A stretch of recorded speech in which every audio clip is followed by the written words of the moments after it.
More than 1,200 traffic accidents were reported in Georgia alone.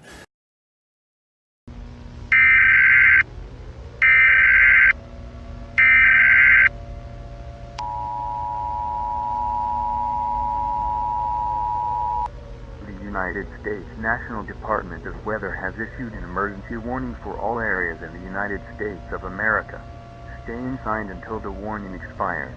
Do not go near your windows. Do not go into rooms dimly lit. Do not make noise. Do not enter a room if there is an unidentified. Stay inside until military personnel get to you.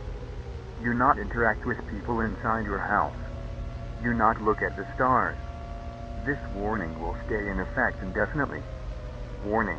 At 4:32 a.m. EST, several extreme meteorological events of unknown origin have occurred in the United States. Affected areas include New York, Atlanta, Boston, Macon, Washington. If you know anyone in these areas, do not attempt to make contact with them. They have already been dead.